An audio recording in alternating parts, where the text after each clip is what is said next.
Alright, my fellow peeps, looks like we got another triple Salute House installment this week. So the first segment is the Simpsons Christmas special under the name Simpsons Roasting on an Open Fire. And segment number 2 is a holiday Egg Nog. Yep, a limited time special kind of beverage.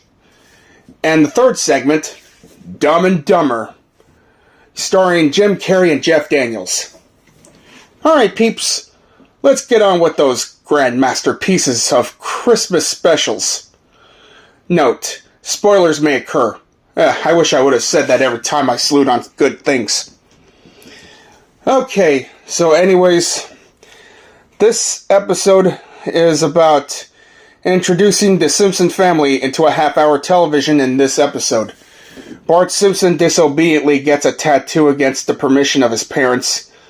After Marge spends all the family's holiday budget on having it removed, Homer learns that his boss is not giving him or employees Christmas bonuses and takes a job as a shopping mall Santa.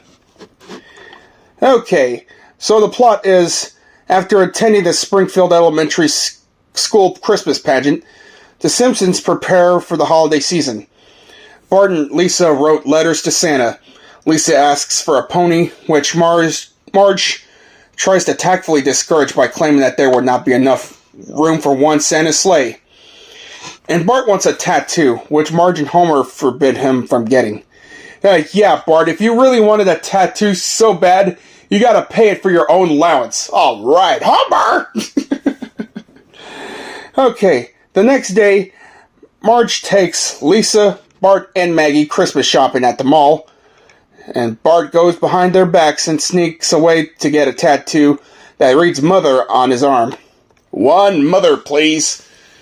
Wait a minute, how old are you? 21, sir. Get in the chair. Oh my god, that tattoo employee didn't even ask Bart for an ID for age verification? That's fucked up. So, yeah. Marge finds Bart and drags him to the dermatologist to have it removed. She is forced to spend the family's entire holiday budget on the procedure. And also at the power plant, Mr. Burns cancels this year's employees' Christmas bonus. Ah, damn.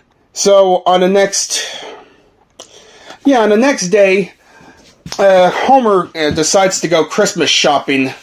And after that, they just went... Yeah, Homer just went on Moe's bar just to have a drink of a beer. And yeah, all ups and downs. But he feels down lately, until Barney tells Homer about the mall Santa position that's opening. Alright, so let's see here. After Homer's Santa gig pays far less than expected due to deductions for training in uniform, he and Bart receive a Greyhound racing tip from Barney. At Springfield Downs, Homer bets all his money on last-minute entry named Santa's Little Helper, a 99-1 long shot. The Greyhound unfortunately finishes last. As Homer and Bart leave the track, they see the dog's owner yell and abandon him for losing the race. Bart pleads with Homer to keep the dog as a pet. They return home, where Homer's confession not getting his Christmas bonus is interrupted when Bart introduces Santa's Little Helper to the others. The family is overjoyed by this gesture, and celebrates by singing Rudolph the Red-Nosed Reindeer. Until Bart Simpson just spoiled it last second and starts getting choked by his father Homer. Why, you little...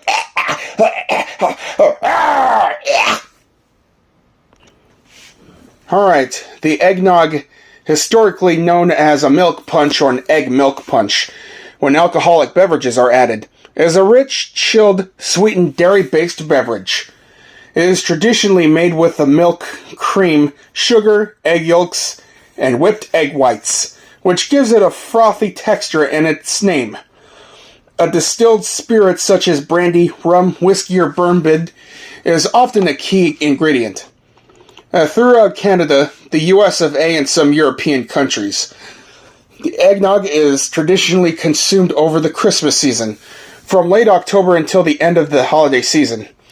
A variety called Ponche Crema has been made and consumed in Venezuela and Trinidad since the 1900s. Also, as part of the Christmas season. During that time, commercially prepared eggnog is sold in grocery stores in these countries. So the country of origin is in the United Kingdom, and the color is the cream, the flavor, custard, and variants with alcohol. Okay, the Modern Bartender's Guide from 1878 lists many variant names for the drink.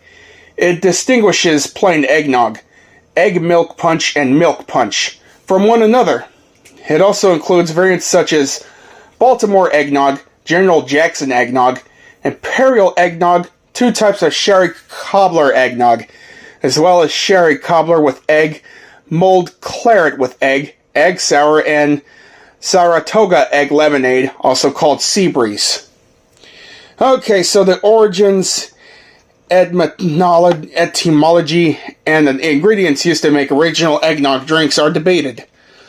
According to the Oxford English Dictionary, nog was a kind of strong beer brewed in East Anglia.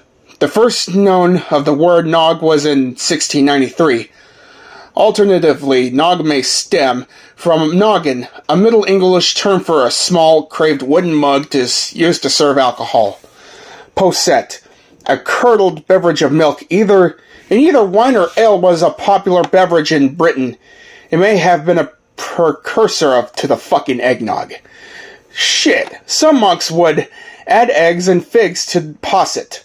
However, the British drink was also called an egg flip. An egg flip? What the fuck kind of name is that? Actually, it's not that bad.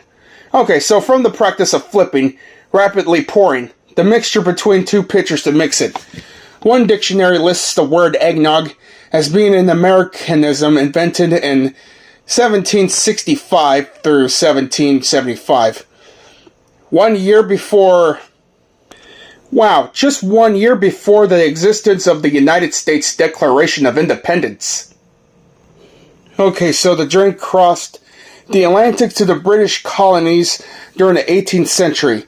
Since brandy and wine were heavily taxed, rum from the Atlantic slave trade with the Caribbean was a cost-effective substitute. The inexpensive liquor coupled with plentiful farm and dairy products available to colonists helped the drink become a very, very popular drink in America. When the supply of rum to the newly founded United States was reduced as a consequence of the American Revolutionary War. Well, I'll be fucking damned. Americans turned to domestic whiskey and eventually bourbon in particular as a substitute. No, so this was an alcoholic back in the day? Okay, so some recipes call for the eggs to be separated so that the egg whites can be whipped until they are thick. This gives the drink a frothy texture. American food show presenter Alton Brown points out that based on its ingredients, eggnog is almost identical to ice cream. It is technically just a stirred custard made of milk and egg. Homemade recipes may use vanilla ice cream blended into the beverage, particularly when the goal is to create a chilled drink. Some recipes call for condensed milk or evaporated milk. In addition to milk and cream, acidophilus milk, a fermented milk product, has been used to make eggnog. Well, it sure is heavy right there. Speaking of heavy, while some recipes call for unwhipped heavy cream, in some recipes whipped cream is added to the mixture, which gives it a frothier texture. Various sweeteners are used, such as white and brown sugar and maple syrup. Damn.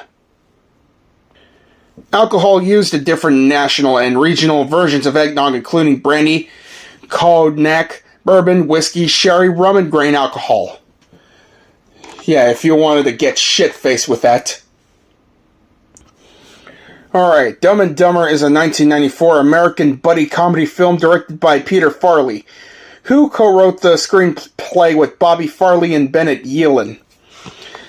So, the plot is Lloyd Christmas and Harry Dunn, 2 kind but dim-witted young men, are best friends and roommates living in Providence, Rhode Island. Lloyd, a chip-toothed limousine driver, immediately falls in love with Mary Swanson, a woman he is driving to the airport, unaware that she is married. She leaves a briefcase in a terminal. Lloyd sees this and attempts to return it to her, unaware that it contains ransom money for her kidnapped husband, Bobby. And she intentionally left it for her husband's captors, Joe Mentalino and J.P. Shea. Her Aspen-bound plane has already departed, leading to Lloyd running and falling out of the jetway. Fired from his job for leaving the scene of an accident, Lloyd returns to his apartment and learns that Harry had also been fired from his dog grooming job after delivering dogs late to a show and accidentally getting them dirty. Okay, so Mental and Shea followed Lloyd home from the airport in pursuit of the briefcase, mistakenly the crooks for debt collectors. The two flee the apartment and return later that Mental and Shea have ransacked the apartment and decapitated Harry's parakeet. Oh, shit.